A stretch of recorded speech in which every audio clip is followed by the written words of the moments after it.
We will certainly come out on top again, says the jaded, cynical 107-year-old man in Italy in Catch-22 about his nation if we succeed in being defeated.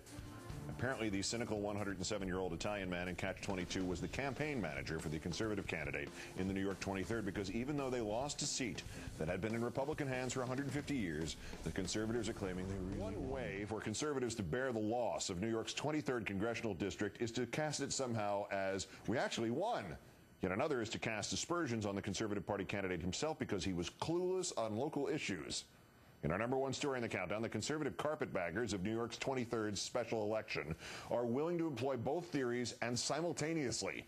You will recall that the Conservative Party candidate, Doug Hoffman, lost to the Democrat in New York's 23rd, despite the fact that the Democrat has never won in that district in its current form, and despite the fact that this so-called grassroots push for party purity had forced the Republican candidate out of the race in his favor.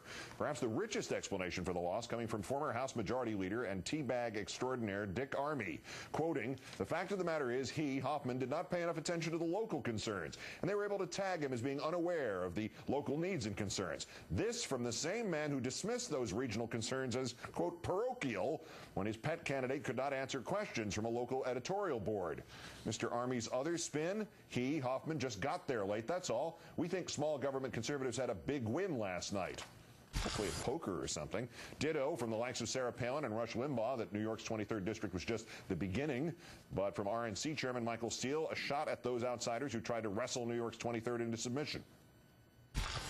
If you don't live in the district, you don't vote there, your opinion really doesn't matter much. New York 23 serves as an important lesson on how, we manage the opportunity to win a seat, not mismanage it by putting in place a botched process. I don't see a victory in losing seats.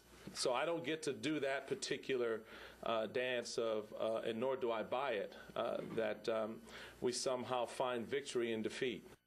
I'm shaken. Mr. Steele and I agree on something. As for what Democrats should learn from Tuesday's elections, particularly the loss of 2 governorships, senior White House advisor David Axelrod acknowledged that his party suffered a turnout problem and that the White House needed to nationalize the 2010 midterm elections because President Obama would be able to generate turnout in the Democrats' favor once again. Let's turn now to MSNBC political analyst, author of Renegade, The Making of a President, Richard Wolff, also, of course, senior strategist at Public Strategies. Good evening, Richard. Good evening, Keith. Many of us predicted as much before that election, but in claiming they won by losing, this crowd has no regrets about having splintered, confused, annoyed the largely Republican electorate, just minding its own business there and probably having been likely to put another Republican in Congress till they got involved in this? Well, I'm tempted to say this is like several stages of the grief process here. We've got a bit of delusion and a bit of anger, but of course there is something else going on here, which is that after the drubbing that the Republicans took in 2006 and 2008, a drive for ideological purity is actually the natural course of events. It unfortunately leads to another kind of defeat, but it feels good at the time, so it's understandable that parties do it. There is another factor here, which is that the runaway train of change that swept Obama into power is sweeping through the Republican Party and the right wing in general. And they just don't know how to deal with it. Obama knew how to sort of take control of this runaway train and take it in his own direction. Republicans have got to figure this out, and they've not got the Obama-Clinton dynamic that we saw in the primary, so this is kind of playing out in front of our eyes, and it's very messy. And to that point, I've read a fascinating analysis last night. I'm not sure it was originating at Daily Kos or it had come from somewhere else, but the idea was that the conservatives are really showing that they're intentionally in a kind of lemming period. They're not doing what the Democrats did when they rebuilt in the last 10 years, which is first job, elect Democrats, any Democrats. Second job, elect better Democrats. But that the conservatives, the Republicans, are just purging, no matter what it means in terms of not electing seemingly their own people. So this is why you would be seeing moderates like Tim Pawlenty suddenly acting like conservatives and the conservatives acting like birthers, that it's more about appeasing this lunatic right machine and keeping their own jobs. It's less about electing. Is that what we're seeing? Well, it doesn't have a relevance about elections, but that also is part of the mood. And look, let's face it, there are some of these similar pressures among Democrats also looking for ideological purity and who's the true Democrat and committed to the actual ideals and principles the Democrats stand for. But what we're seeing is, certainly on the right, a lack of central control, a lack of grown-ups who can say, no, this is the way it's got to be because there is no other electoral path to victory otherwise.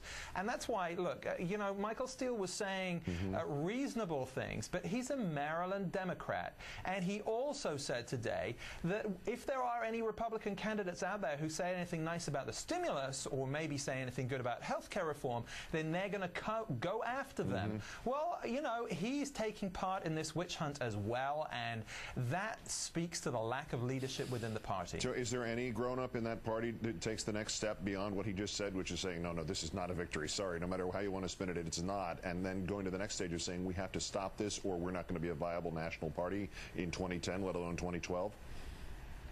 No, I don't think that party, that figure has emerged for them, and it's a total misreading, because you look at the prism they're talking about. It's small government versus big government, as opposed to change versus the incumbents. The only common factor between the three races that we saw was that the incumbents lost, the incumbent party lost at every place. If Republicans don't understand that, if Michael Steele doesn't understand that, they're going to get swept out too next time around. Does David Axelrod understand that in terms of this Democratic idea of nationalizing the political approach to the midterms? Also, nationalizing doesn't sound like it's going to be a successful term to use, is it? No, socializing. No, Yeah, exactly. Look, listen. They have to figure out that they can convince people that they are in fact the change factor, the change engine.